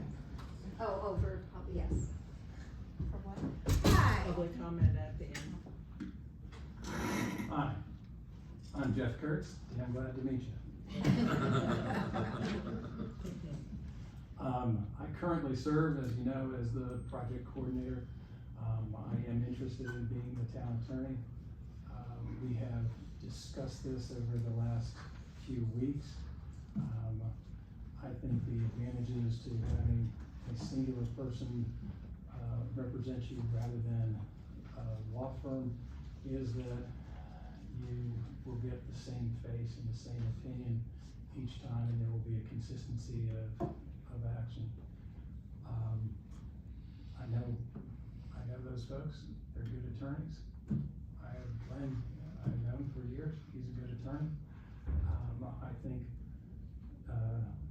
at this point in time, if you hire any of them, you're gonna have some of the same issues that you've experienced, because that's just the nature of the business, model that they have to go. And I think I indicated in my letter, that if you wanted to consider hiring me instead of as an employee, but as a law firm, I would, consider that. And so with that, I don't wanna belabor the time. I'll take questions, or if you've got anything to ask me. Go ahead, Paul. The 225, is that solely you, or is that you and a paralegal, or is there support staff involved? How does that break out? That would be me as a solo practitioner. I don't know what level of support I would take on immediately. Initially, it would be me, and we would see what the workload was. But if you did take on a paralegal, that's your. That would be my responsibility. Okay. As a firm. All taxes, all insurance, all those kind of things would be my responsibility. But it would be a different arrangement. I obviously would not be here, every day. I would probably devote more face time, than other firms, because you would be, certainly my primary, if not only client. But I wouldn't promise that, I wouldn't take on, other clients, so. Paul? So the 225 covers an hour for your firm, 1 man hour? Right. All right, good. Is that it, Paul? For now. Was Lisa before you? Lisa? So, question on, what do you anticipate the number of hours you would expect to, just in your experience, you obviously know a lot about the town and the usage so far. Do you have any idea what you would anticipate, an hourly, monthly total would be? I think it's gonna be the same that we've been talking about, as far as you're gonna see somewhere in the neighborhood of 1,500 plus hours of billable time. Annually? And then, as far as itemized billing, what would you be doing that 30-day sequences, or? Yeah, it would be monthly billing. From a cash flow standpoint, if we got to that point for the first couple of months, I might wanna see if you would be indulgent enough to give it, 2 weeks, so that, that would help with the cash flow situation, but that's not mandatory, that you would get, monthly billing. A lot of things I think would be done on a project basis. I try to identify, what we were doing on particular ordinances and break it down in more detail, than just the general billing. But there obviously would be some general billing, that would be involved there, where you can't, it's difficult at one of these meetings to say, well, it was 15 minutes on this and 20 minutes on this. It would be, 4 hours for the meeting. And you break it down in 10-minute increments, or what's the industry standard? Quarter hour billing. Quarter hour. And, lastly, you propose starting in September, that's open-ended, that's a 30-day month, are you talking about the beginning of September? Yeah, what I would need to do if you were to consider that option, Then I've got to, get some insurances lined up for, myself personally and professionally. And I also have some, unused vacation, that I would not want to leave on the table, as it were.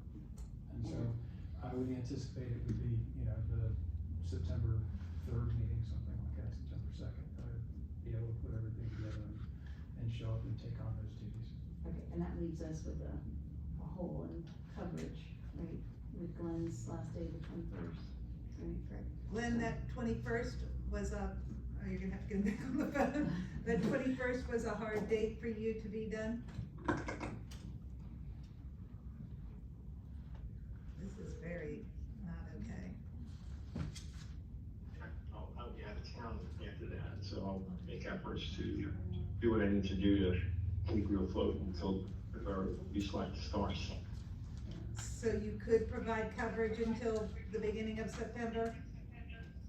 Through your office somehow if need be, or no? If we needed to, we could. Okay, thank you. Anybody else have a question for Glenn while we got him on the phone? Okay, all right, thank you, Glenn. Okay, Lisa, I think Marge was next, I'm pretty, no, Todd was next. One of the questions that Anita had for the other firms is it possible we're gonna get different opinions from your firm? I was gonna ask that one. Depending on the day and the mood.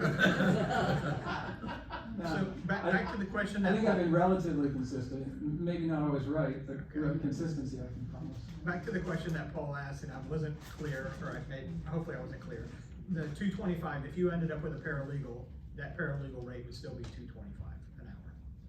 No, if I difference. had a paralegal and I was billing for the paralegal's time, it would be at a reduced rate. I haven't set that rate because I don't have a paralegal at this point in time.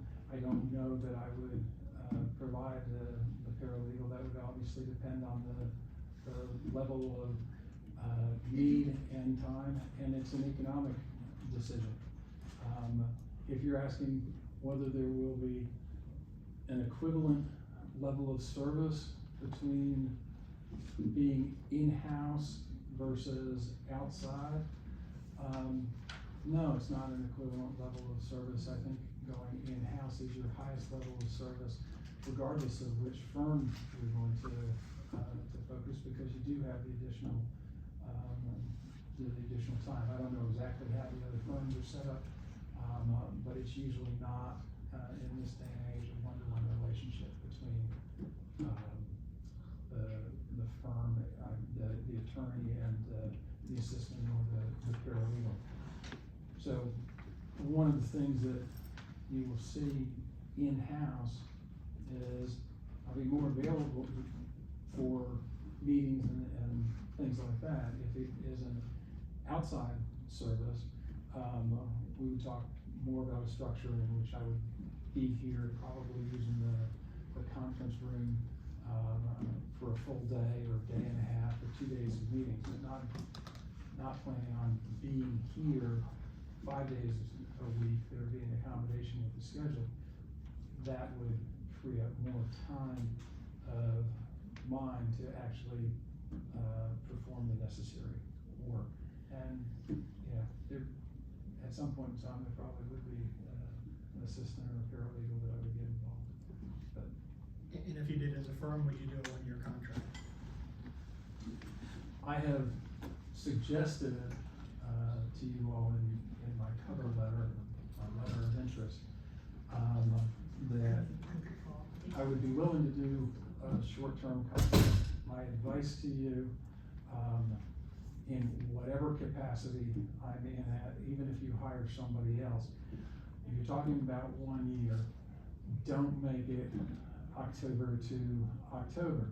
And the reason I say that is, the first year, to me, should end in the January timeframe, not January of 26, but January of 27. Because look at what we're doing right now. If you have an annual contract, you're going to be coming up and saying, okay, do we have a deal or don't we have a deal? If we don't have a deal, we're supposed to be in the middle of budgeting, we're supposed to do all these other things. Plus, I suspect from seeing what you all have to deal with, and we do have an election in this community every single year. That means there's a new council person. That new council person, if it is an October to October timeframe, and you're making these decisions in somewhat of a timely basis, which means it's, you know, July, August, you've worked with the attorney, whoever it is, or the law firm, whoever it is, for a couple of months. You know, how much interaction, how much knowledge do you really have? I think you're in a much better position if you're going to go to the short-term contracts, that you have it being a less busy time of year. I said January 1st have the terms end, then it's October that you're making those decisions on a retention decision. If you decide that retention is not the thing, then you're going out and doing this process, not on a rushed basis, but on a basis in which you can actually meet some people and, you know, do it in what most municipalities would think is a more typical, measured fashion. So that's my advice to you, regardless if you're considering me or anybody else. That's a good. That's right. He's getting paid around here. And the thing about making it any longer than that, then you run into smack dab into the silly season, which is when somebody's running for re-election. It's always a silly season, and it makes it difficult for you to operate.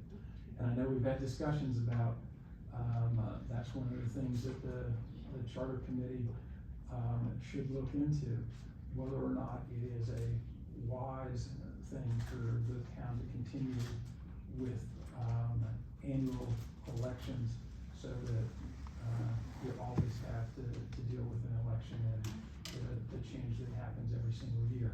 But that's a decision for later. Right now, that's the circumstance, and that's my recommendation.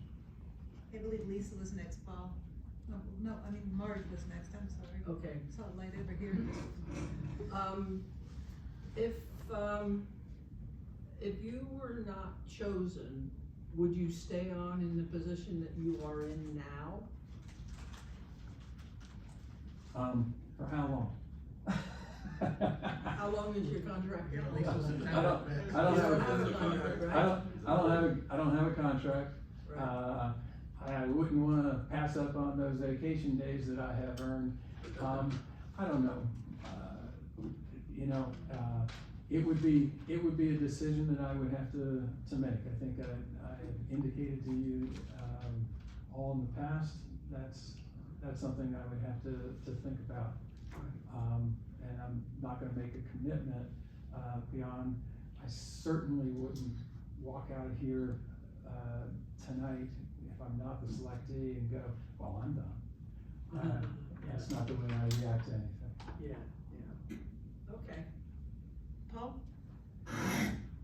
So, since you're sole proprietor and sole attorney and only guy, what's your projection for, and knowing, you know, what runs around here, what's your projected use of outside counsel? Like for litigation, for this, for that? Well, similar to what we were talking about on an in-house basis, there would be some areas of expertise that it would make more sense to Such as? hire outside counsel. Labor law? Well, we have personnel, not really labor, because we don't have any unions at this point in time that we are negotiating with, but yes, depending on the issue, depending on who was involved, it would potentially make a difference, just to avoid the issue of conflict. If it was Valerie, I've gotten to know Valerie on, you know, associate basis. I'm not sure that, if there was something going on with her, I'd probably want somebody else to investigate it, so that, not that I would think that she'd ever do anything everything wrong, but that's why I shouldn't be the one that would investigate. So there would be those kind of circumstances. There would be some litigation matters that I would say are gonna be too time consuming and potentially complex. What you want on the litigation matters is hopefully somebody, if there is an action that is brought against the town, you actually want them to be asking for money so that your insurance policy will kick in and you will get counsel from our insurer. That's much the same situation. There could be other circumstances. You know, it would depend on the complexity of the matter and where we were at. Because the primary responsibility would be the day-to-day sorts of things covering the various meetings, advising staff on planning and zoning matters, those kind of things.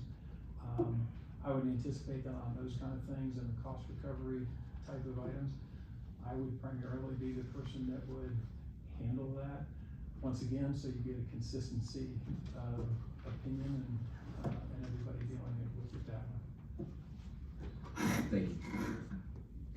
Okay, are you suggesting that we have everybody come back in for the public comment time? Is that what you were suggesting before we recess? Jeffrey asked the other candidates if they had any questions, so. Oh, yeah, I'm sorry, did you have any questions for us, sir? No, not at this point. Okay. Were you suggesting that we bring everybody back in for public comment, or that we have everybody? That's actually up to council, but I think that what I How does heard everybody council feel? say was Could to I bring. suggest we bring them back in, tell them what the scenario is as far as the August 5th, it's the August 5th meeting, right? And August that, let 5th. them know that they can stay if they'd like to for public comment, but they can also. I think that's what I heard the consensus of before. I believe so. Yeah. Okay, all right, so let's bring everybody back in. And are we gonna have any discussion amongst us at some I think point? so, I would like to. I was anticipating having public comment and then us having Yeah, discussion, okay. is what I was doing, but I was gonna give them the opportunity to either go home or stay. Yeah, I know, that's I object. We certainly don't wanna get billed for the time.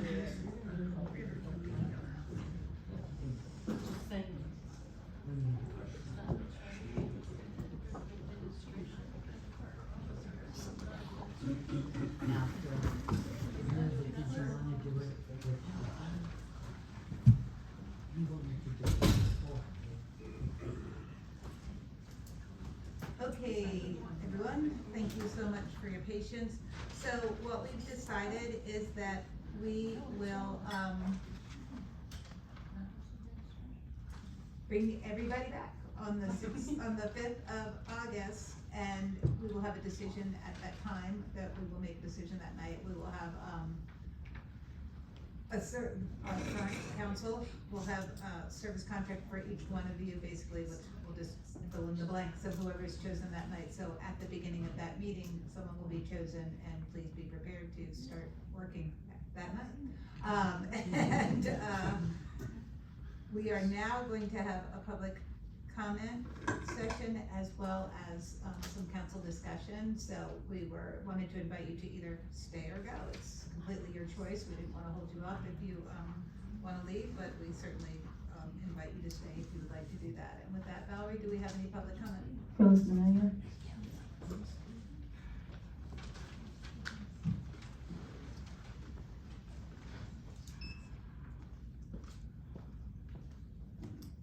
Phyllis Manilia, 6 Court North. Would have preferred to have the public comment without them in here. And I was thinking we would have a public comment before you would have made that decision to have them come back. So with that said, I feel like 2 of the firms actually spoke for Mr. Kurtz, because the first guy said he was his first hire, okay, and actually, what I'm going to ask you is, how much is it going to cost us in the few months that you break in a new firm? This isn't our first rodeo. Mr. Kurtz just stood up here, talked about our comp plan, talked about the ULDC, talked about all the things that he already knows about our town. You've all hired him, he's been working for us. We have, and I'm not sure about you guys, but I couldn't depend on the last attorney. We got several different opinions. To be honest, the law firms have been nothing but a money pit. We don't have control of them. They don't listen to our town manager and they don't listen to us. Okay? We've had that issue. We have somebody that is willing to be employee. I think we need to change our direction. And you guys, stop kicking the can down the road. Very frustrating. Come on, let's get stuff done. I'm gonna be back in that seat in the next couple of years. And then don't make me do that. All right, let's move this along.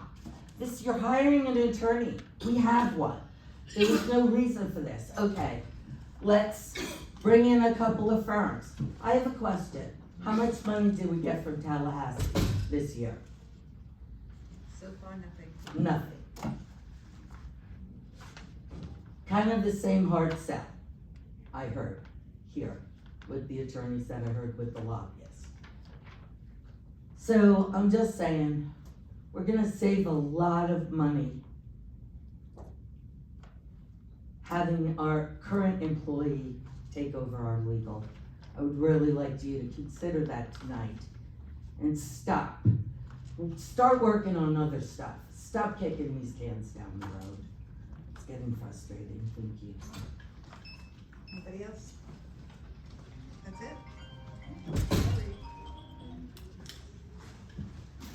That's it for public comment? Wow. Okay. That's a weird- Wait. Now We got a runner. Always going. You want Hi, a last minute like? Hi, I'm Ally, sorry about that. You and Paul, know each other.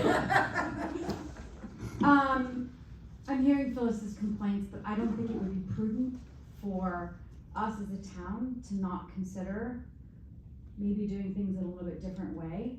I think, I can speak for a lot of people in the town that there's some concern of conflict of interest. I think that,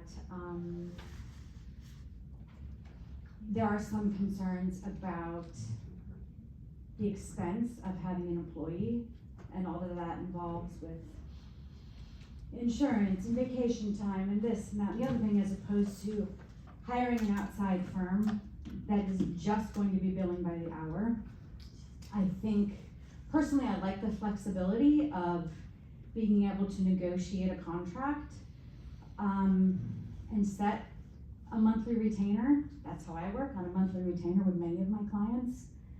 And you know what to expect and you can budget accordingly. I think there's a lot of emotion involved. And I think that, I just don't think it would be prudent for us to not consider different options. And I think that's what's probably best for the town, so, the residents of the town. Thank you. All right, that's it? No more runners? No more runners.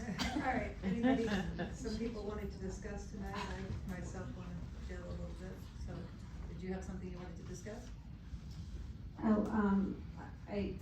I assume everybody had time to look through each one of these. Some of them had how they billed as far as 2/10 per hour.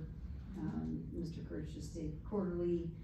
So as far as bringing forward a matrix, when I say that, that's the breakdown that I wanna see, so it's all there for comparison.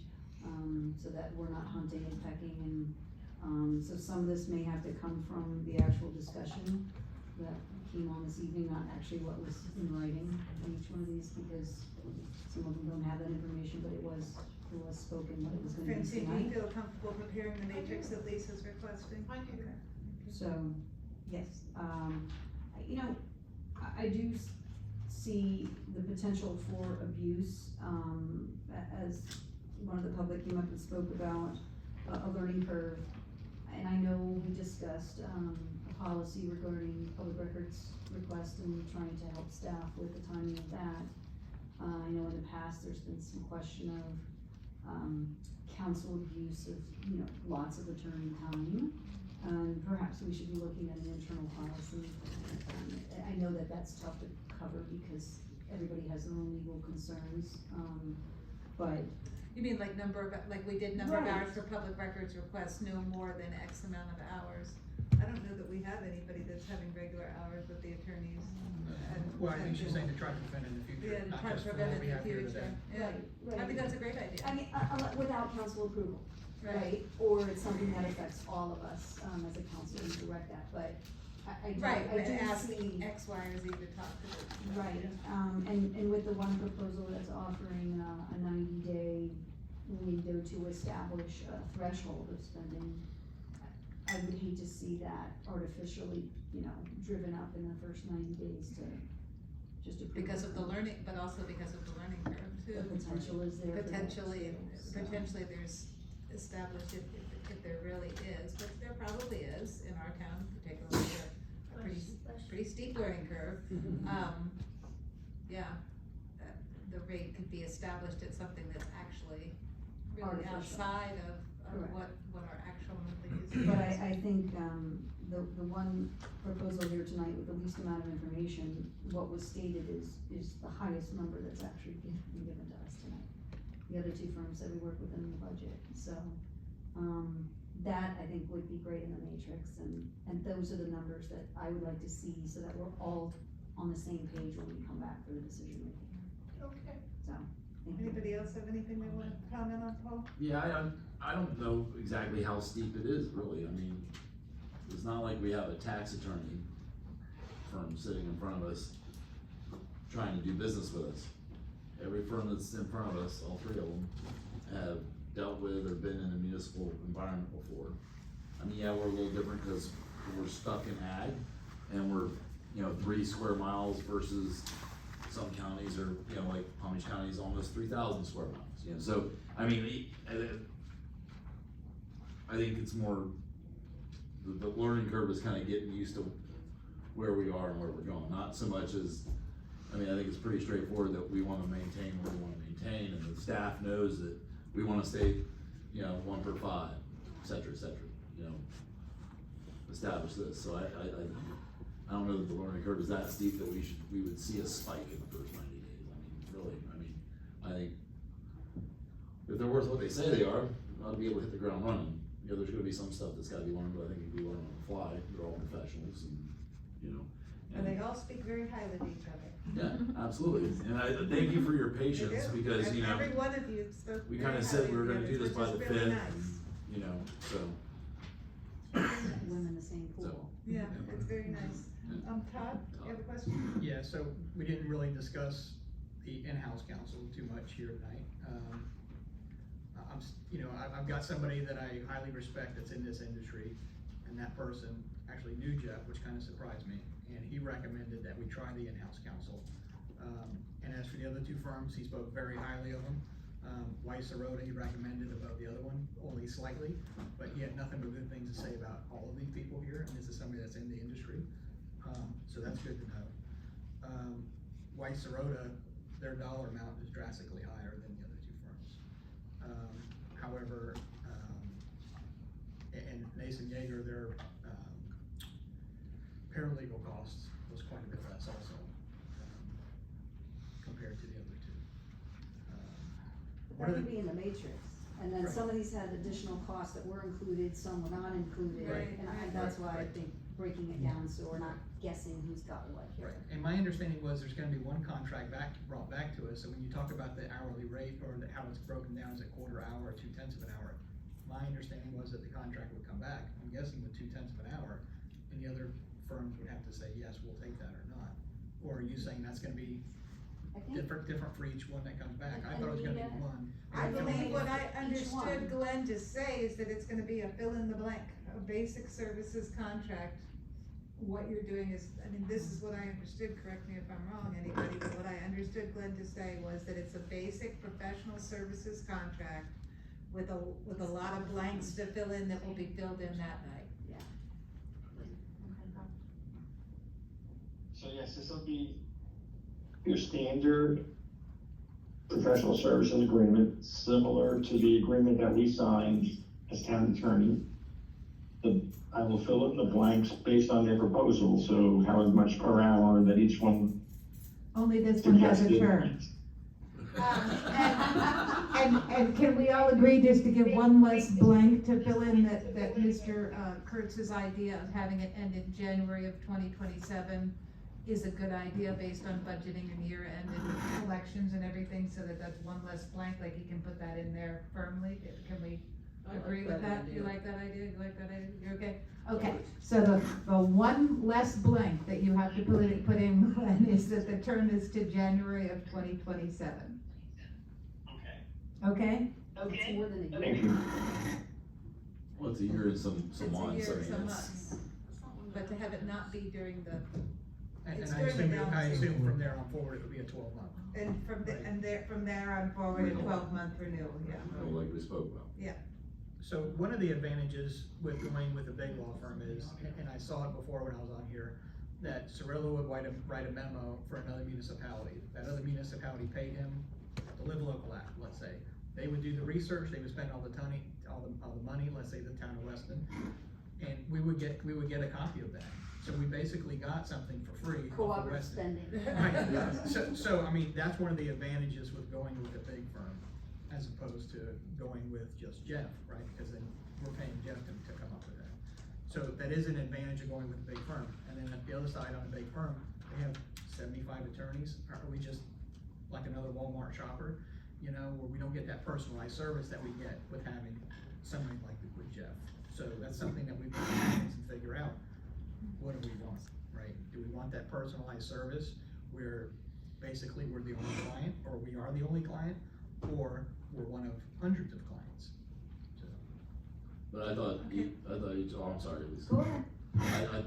Just to your point, I thought that each firm that came up this evening specified one person that was gonna be our lead counsel. It It's is. just like Glenn is our lead counsel now, but there's still 7 other attorneys that give opinions. No, I and understand stuff there's like 7 that. other attorneys that give opinions, but they have, you know, whereas the larger firm has, you know, is touting that they have specific individuals that's, you know, they specialize in certain areas, et cetera. So, you know, yeah, it only, you know, if I had a question about IT, you know, like low voltage stuff, I would definitely call Todd. Right. You know, and probably if he had a question about building something, he would call me. If I had a question about dressage judging, I would call Lisa. I mean, I get the whole thing. I'm just saying, I don't think we discount the fact that they said we're have a dedicated person. It's not, you know. Like we do right now. Yeah, and the fact that he's been with the firm for 10 years is a good thing, right? I mean, that kind of shows consistency. So that is a good thing with that firm. All in the matrix. All in the Matrix. All in the That's why matrix. the matrix is good. Lisa, did you have Are we something? red pilling here? Yes. Back to your comment, Todd, about, in-house counsel. So I asked the clerk if I had previously missed in last year's discussion, was there, an actual model presented as far as, what other municipalities in Palm Beach County are utilizing an in-house model? How many departments do they have and things like that? And apparently that was never provided. So I think if the town was really serious about looking at an in-house model, I think there's a lot more data points that should have been provided for us to make an informed decision on that, so. Well, they can be on the matrix.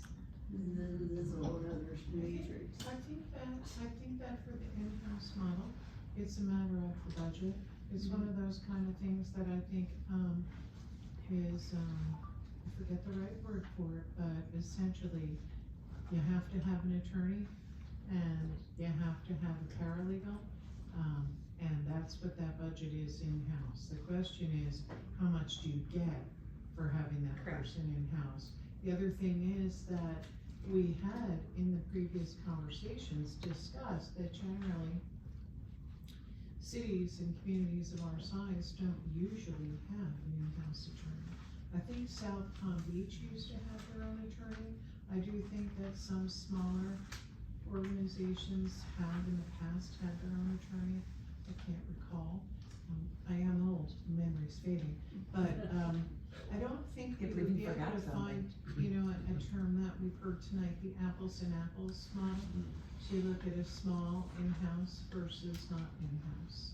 Can you put to I the will put side, something together. can you put to the side on the matrix, let me ask my question first.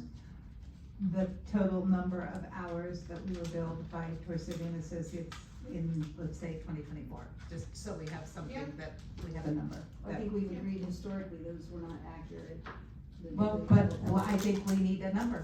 I think, okay, how about 2023, 2024, and 2022, just the total number of hours There you go. for the year, so that we have 3 years of numbers, so that we have real numbers.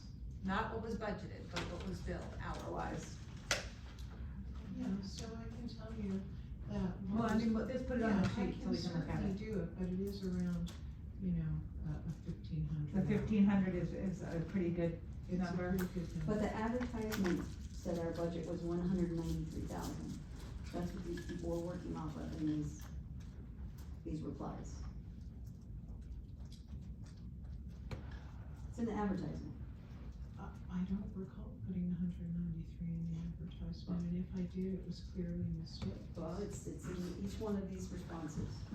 The 193 was the retainer for, one of the firms. I didn't put any budget numbers in. Yeah, I think you're. Is that where I got that number? Yeah, that's where you're getting that number, is from one of the firms that's Okay. suggesting it as a retainer, it's not in the advertisement. Okay. Then how did they get to that number? I guess I should have asked that question. I guess then. I should have paid more attention. Any quicker with the light at the end? They did, when they said the 193,000, they said in reference to our budget, so my assumption Got it. is that they Right. looked at our budget, which of Bravo. course is published, and probably came up with a number that was close to our budgeted Historically number, budgeted numbers. but our budgeted number is not Got a it. real number, as we know. Well, yes and no. Wow. Honestly, just, you know, for public record and the benefit of the firms sitting in the room, council as well, we jumped up to $300,000 in 2021. And it has been, you know, kind of bouncing up and down on those. That was a B Road lawsuit. No, I don't think so. I actually, tried to do a breakdown of it and get the details from the firm, but we did have the B Road lawsuit, and other things. So, I can certainly, you know, share that information in the, you know, deciding, but it's about 1,500 hours. And we also have a list of, legal priorities based on council setting those priorities, and if they roll back for a number of years, so we could certainly provide the kind of stuff that's in the backlog and get an idea of what people think would be the hours. That's up to you, council, if you would like us to share that. Let me ask you a question, I'm just going back, my mind working in reverse, I'm just going back to what Lisa said about setting a precedent number of hours like we did with the public Yeah. records request for Yeah. legal services for council. Didn't we, as part of the budgeting process last year, I'd say somewhere in the back of my mind, as part of the budgeting process last year, we put a limit on what We council did. could spend for legal. We We did do did. that kind of already. Yes. Okay, so can you, yeah, we did, but it was like a number for all of council, and I think what you're talking about is more of a policy for individual council members to fit within that number. Well, I But think what we we said- put a budget line in that was, you know, council Council's spending time. not to exceed X, no, but we said council full. Yes. But, and I think what you're saying is to take that one step further and do individual council members get X amount of time, which I think is a good idea, but I'm just saying, we've already got a number, we've already got a number to start with, and maybe just split it by 5, I don't know, whatever. As a If we all policy, agree as a on it. policy, As a instead of just policy, yeah. a budget number, a budget item that can. Right, exactly, but split it by 5 as a policy kind of thing, unless it's a general question that applies to everything, everybody says, okay, Lisa, go ask the lawyer. I think once we, side note, I think once we get past the budget. That's a good one. It's an aspirational, yes, I That said is an aspirational, aspirational statement. that is an aspirational statement, literally. So I think once we get past, we really, and why do I keep coming up with this stuff? I think we need to take a look at that list and we need to really, cause that list is, like you said, it's a couple years old, but we need to take a look at that list as part of our pledge to everyone, that we are 100%. not kicking cans and that we're not, because if we're not, I don't think we're even doing that here. I don't think we're kicking the can, I think we're just being prudent. And I think, you know, and we're trying to make the best decision possible. I think that, you know, once we get past the budget, I think the next best thing is gonna be to take a look at that stinking list. At all our lists. Yeah, yeah, and maybe give us, you know, give it to us at one meeting, you know, give us a month to cull through the list and come back and say, you know what, I wanna strike these type of thing, so, thanks. Okay, can I have a motion to dismiss? We'll see you all on the fifth. Motion, so moved. Adjourn. Are we dismissed? I'm sorry, I was so caught up in legal. Motion to adjourn. Dismissing. My mother's dismissing me right now. We're adjourning, My yes? mom's 91 and Yes. she knows these things. We're adjourning. Yeah. Motion to adjourn. Second. I Well, think, hold on. didn't Glenn? Did Glenn have something he wanted to add? Oh, okay, all right. Could I have a second? There was a second. All in favor? Aye. Aye. Thank you, ladies and gentlemen.